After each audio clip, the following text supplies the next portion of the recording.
when you do what I do for a living, there's not really much to complain about your job. Just let a man breathe and just hush so my mind could just cease, so my mind don't erupt. At times I feel I can't get enough, but I sip a double cup and I spin a couple bucks. But if I still do, then I'm nitpicking. But sometimes this job can be really more than rewarding. Like today, when I'm spending my workday driving around in a beautifully handling mid-engine sports car. Ladies and gentlemen, welcome to Car and Bike. I am Seshan Vijayaraghavan and this is the Lotus Emira. That's a rap, man. Not for them facts, man. A slap to the face. Reality's back, hand. I'm trying to keep it real and keep my stacks. And that's because the Emira is a really special car. Not because it is the first mid-engine sports car from the iconic British brand, but because it could very well be the last one. You see, under the leadership of China's Geely Auto, Lotus has bought the idea of an electrified future. And like most other brands, it too is now going the electric way. Which is why when it started its journey in India 2 years ago, it came with the all-electric SUV Electric. And even the other Lotus you can get today in India is the all-electric Grand Tourer Emira. So before I say anything, let me just look at it and savor the moment.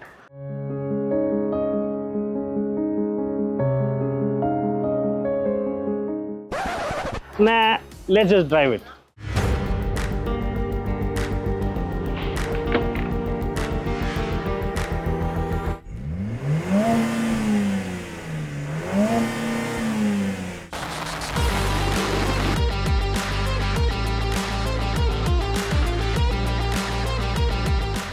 Because driving the Emira is really the best way to admire this car. And every time you get behind the wheel, you are at the center of all the action.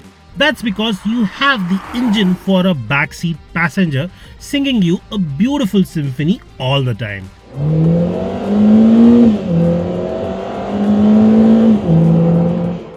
You have the car's chassis, which is so well designed that the car responds to even your slightest steering inputs without any hesitation.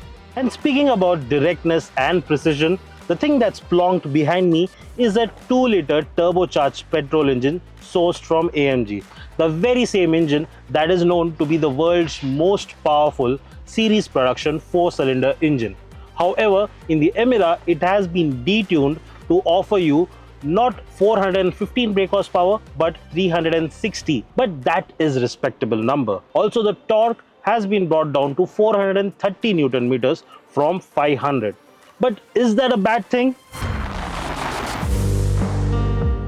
When you are behind the wheel, the Emira certainly doesn't give you that impression. It feels powerful, it feels eager and ready to attack. Yes, it doesn't instantly go off the line and there is a noticeable turbo lag in the lower revs, but as soon as you move past the 2000 RPM mark, the turbo kicks in and the engine suddenly feels alive and a lot more responsive to your throttle inputs. The engine has lots of grunt and can go well past 7000 RPM and stay there as long as you like. Because it loves to be pushed hard, and if you want to enjoy the Emira to the fullest, that's what you'll need to do. But the area where the Emira truly shines is the way it handles.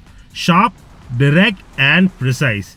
Lane changes at triple-digit speeds feel like a walk in the park, and believe me, you will feel like a pro even if you aren't. But the one thing that you need to know is that here you do not get any active suspension, you only get passive suspension, and you need to choose whether you want to go for a sports pack or a touring pack right when you're booking the car. As for the cabin, it too speaks and tells you that this is meant to be a driver's car. Yes, you get a touchscreen infotainment system with Apple CarPlay and Android Auto. There is a digital cluster which is very informative, but apart from that, everything else speaks and yells that this is a driver focused car. The steering says that, the center console says that, this beautiful start button says that. Literally, it has been printed on the key.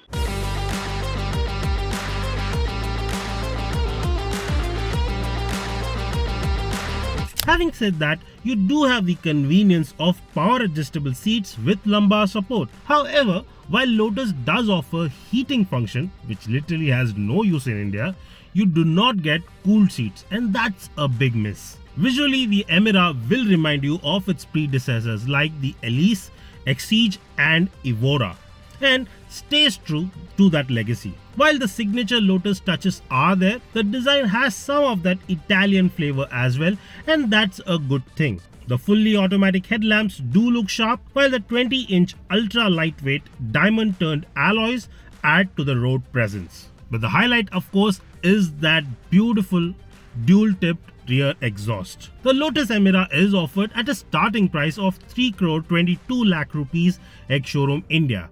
And if you don't want the AMG motor with the DCT, you can opt for the Toyota sourced V6 engine. That one you can get either with a 6-speed manual gearbox or a 6-speed automatic transmission.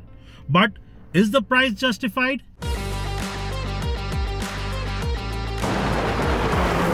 As a sports car, the Emira is as pure as they come. And I would even go as far as to say that this is a mini supercar. Well, the price certainly puts it in that territory.